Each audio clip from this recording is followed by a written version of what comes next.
ሰላም ጤና ይስጥልኝ ውድ ቻናላችን ቤተሰቦቻችንና ተከታታዮቻችን እንኳን ውድ ቻናላችን በሰላም መጣችሁ።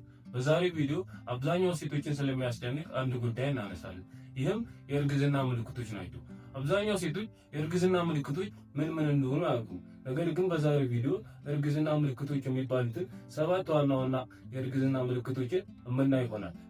በተለይ 6 እና 7ን ስትሰሙ በጣም የምትገረሙበትና ሰምታችሁት የማታውቁት ነው። ሙሉ ቪዲዮ ማየት እንዳይረሱ። ለቻናላችን አዲስ ከሆናችሁ ቻናላችንን ሰብስክራይብ እያደረጋችሁ ቪዲዮ ላይክ በማድረግ ጀምሩት። ወደ ቪዲዮ። ሰላም ጤና ይስጥልኝ ውድ ቻናላችን ቤተሰቦቻችንና ተከታታዮቻችን እንኳን ወደ ቻናላችን በሰላም መጣችሁ። ይህ እናንተ ጤናና ህይወት የተሰኘ የዩቲዩብ ቻናል ነው። በዛሬው ቪዲዮ አብዛኛው ሴቶችን ስለሚያስጨንቀው አንድ ጉዳይ እናነሳለን። ይሄም እርጉዞኛለሁ እርጉዝ አልሆንኩም የሚለው። ይህንንም ጉዳይ ለመረዳት ወይም ደግሞ ይህንንም ጉዳይ ለማወቅ የሚረዱ 7 ዋና ዋና ምልክቶች አዘጋጅተንላቸዋል። ነገር ግን እነዚህ ምልክቶች ከወር አበባ በፊት ሊከሰቱ ስለሚችሉ ሁሉም ምልክቶች የእርግዝና ምልክት ናቸው ማለት አይደለም። ነገር ግን የእርግዝና መጀመሪያ አካባቢ ላይ ሊታዩ የሚችሉ 7 ዋና ዋና ምልክቶችን ይዘንላችሁ መጥተናል። እነዚህም ምልክቶች በዝርዝር የምናይ ሲሆን አብራችሁን ቆዩ። ለእርግዝና ምልክት ናቸው ተብሎ ከሚታሰቡ ጉዳዮች መካከል የመጀመሪያውና አንደኛው የወር አበባ መዘግየት ነው። በመደበኛነት በሚመጣበት ጊዜ ከዘገየ ወይም ደግሞ የወር አበባችን ሌላ ጊዜ በሚመጣበት ጊዜ ከዘገየ የእርግዝና ምልክት ሊሆኑ ይችላሉ ተብሎ ከሚታሰቡ ጉዳዮች አንዱ ነው። ነገር ግን የወር አበባ መዘግየት እርግዝና ብቻ ነው ማለት አይደለም።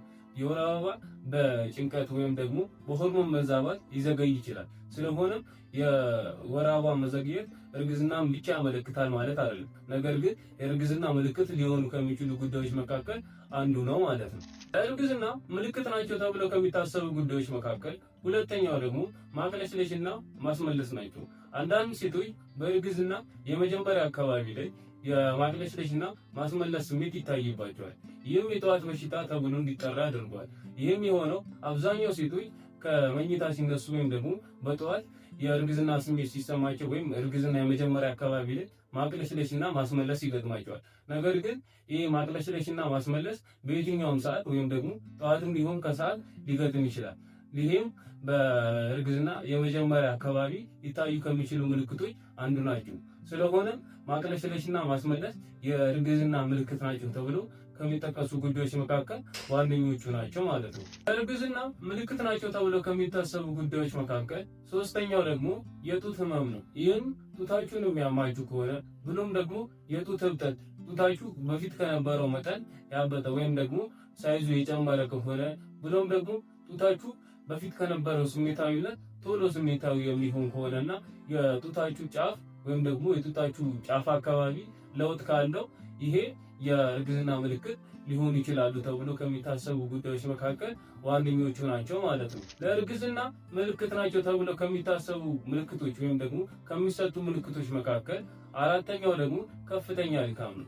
ይህም በቂ እንቅልፍ ወይም ደግሞ ጥሩ እንቅልፍ ካገኘም በኋላ ተመልሶ ያልተለመደ አይነት ድካም የሚገጥማችሁ ከሆነ ወይም ደግሞ ተመልሶ ሰውነታችሁ የሚዝል ከሆነ ይሄ የእርግዝና ምልክት ይሆናል ተብሎ ከሚታሰቡ ወይም ደግሞ ከሚሰጡ ምልክቶች መካከል ዋነኞቹና ቀዳሚዎቹ ናቸው ማለት ነው። እርግዝና ምልክት ናቸው ተብሎ ከሚሰጡ ወይም ደግሞ ከሚጠቀሱ ምልክቶች መካከል አምስተኛው ደግሞ በተደጋጋሚ ሽንት መሽናት ነው። ይህም መደበኛ ወይም ደግሞ በፊት ከነበረው የበለጠ በተደጋጋሚ ሽንት የምትሸኑ ከሆነና በተደጋጋሚ ሽንት የሚያሸናችሁ ከሆነ የእርግዝና ምልክት ነው ተብሎ የሚታሰቡ ወይም ደግሞ እንደ እርግዝና ምልክት ከሚሰጡ ምልክቶች መካከል አንዱ ነው ማለት ነው። ስለዚህም በተደጋጋሚ ሽንት የምትሸኑ ከሆነ የእርግዝና ምልክት ሊሆን ይችላል ማለት ነው። ለእርግዝና እንደ ምልክት ከሚጠቀሱ ምልክቶች መካከል ስድስተኛው ደግሞ የምግብ ፍላጎት መቀየር ነው።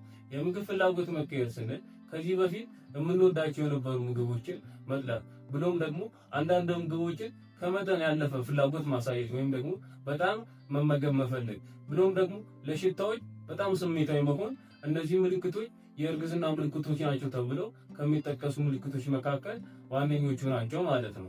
ለእርግዝና እንደ ምልክት ወይም ደግሞ ምልክት ናቸው ተብለው ከሚታሰቡ ጉዳዮች መካከል ሰባተኛው ደግሞ ቀላል የሆድ ቁርጠትና ትንሽ የደም ጠብታ ናቸው። ይህም አንዳንድ ሴቶች በመጀመሪያ የእርግዝና አካባቢ ወይም ደግሞ በመጀመሪያ የእርግዝና ወቅት ቀለል ያለ ቁርጠትና አነስ ያለ የደም ጠብታ ይታይባቸዋል። ይህም ማንኛውም አይነት የደም ፍሰት ወይም ደግሞ የደም መፍሰስ የእርግዝና ምልክትን ያሳያል ማለት አይደለም። ነገር ግን እነዚህ አሁን ቀለል ያለ የሆድ ቁርጠትና ትንሽ መጠኑ አነስ ያለ የደም ጠብታ የእርግዝና ምልክት ይሆናሉ ተብሎ ከሚታሰቡ ወይም ደግሞ እንደ ምልክት ከሚጠቀሱ ጉዳዮች መካከል ዋነኞቹና አንደኞቹ ናቸው ማለት ነው። በስተመጨረሻም ከላይ የዘረዘርናቸው የወር አበባ መዘግየት፣ የጡት ህመም ብሎም ደግሞ በተደጋጋሚ ሽንት መሽናት፣ ድካም ስሜት፣ የምግብ ፍላጎት መቀየር እነዚህ አሁን ከላይ የዘረዘርናቸው የእርግዝና ምልክት ይሆናሉ ወይም ደግሞ ናቸው ተብሎ ከሚታሰቡ ምልክቶች መካከል ዋነኞቹ ናቸው። እነዚህ የእርግዝና የመጀመሪያ አካባቢ ምልክቶች ራሳችሁ ላይ በምትመለከቱበት ጊዜ ማድረግ ያለባችሁ ከላይ የእርግዝና ማረጋገጫ መመርመሪያውን ብሎም ደግሞ ሐኪምን ማማከሩን አይዘኑ። ዛሬ ቪዲዮ ይህን ይመስላል። የእርግዝና ምልክት ይሆናሉ ተብሎ ከሚታሰቡ ወይም ደግሞ ከሚጠቀሱ ምልክቶች መካከል በዝርዝር ያየን ሲሆን ቪዲዮንም እንደምትወዱት ምንም ጥርጥር የለኝም። ቪዲዮንም ከወደዳችሁ ቪዲዮ ላይክ በማድረግ ቪዲዮንም ለጓደኛዋና ለዘመዱ ሼር ማድረጉን አይዘንጉ። ብሎም ደግሞ ለቻናላችን አዲስ ከሆናችሁ ቻናላችንን ሰብስክራይብ እያደረጋችሁ በሌላ የጤና ቪዲዮ እስክንገናኝ ጤናችሁ ይብዛልኝ። ደህና ሁኑ።